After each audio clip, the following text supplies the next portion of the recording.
So this really doesn't surprise me that much. That more people are having issues with Joe Mixon's signing. Well, I guess his trade.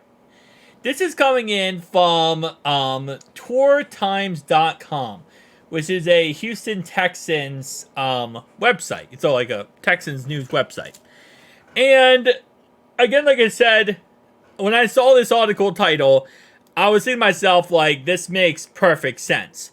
So, the whole problem with this is this quote right here. One of the biggest head-scratching moves of the week was the Houston Texans trading Mixon after it came out the Bengals plan on releasing him.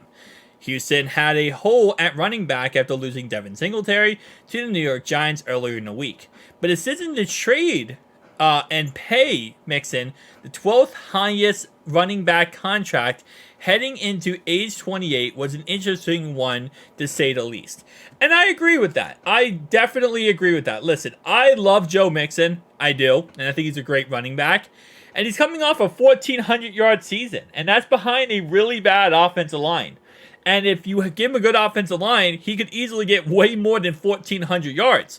But paying him 3-year, $27 million, which averages around $9 million a year, 13 guaranteed, is a lot of money. It is, right? That's not even a, that's not even a joke at this point. It's a lot of money to spend for a running back, especially at the age of 28. But at the same time, again, you got to look at the fact, if you're the Texans here, you didn't have to wait till free agency. Like, let's say, for example, you're the Texans and you let him hit free agency, right? Let's say you let him hit the open market and another team wanted him as well. Well, now you're getting in a bidding war with a lot of other teams. I'm sure a little bit of the reason why they traded for him was because they were scared of another team being interested in him and bidding him up and costing more than a 3-year, $27 million contract. Because again, like I said, Joe Mixon is not coming off a bad year. He's coming off a really great year versus behind a really bad offensive line.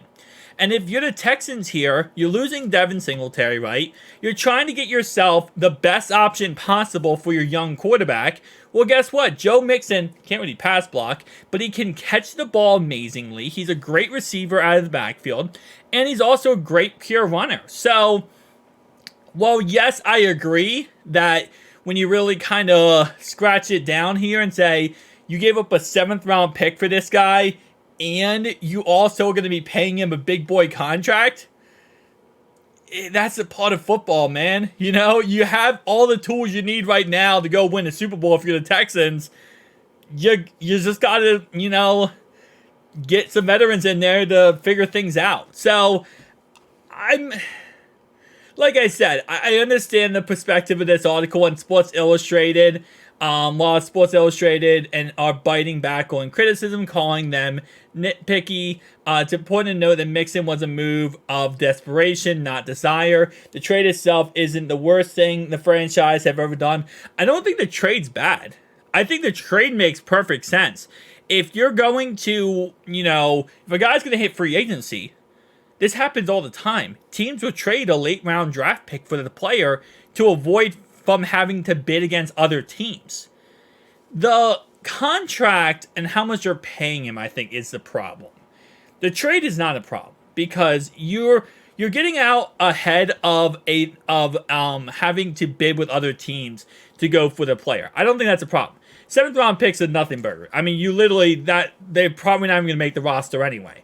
But the problem is the contract. And yeah, I mean, it's a lot of money. It really is a lot of money to pay for a position that, most GMs, most coaches, most owners, they don't respect, they don't value, they don't think it's worth. And the Texans are doing it.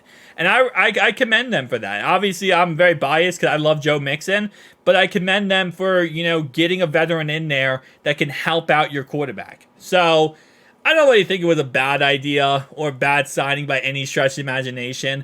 I'm sure Texans fans are confused because they're like, hey, listen, could have went out there and got Austin Eckler for way less money, which Yeah, probably could have. Could have probably got some other running backs too for way less money, but you got Joe Mixon, and we got your 7th round draft pick.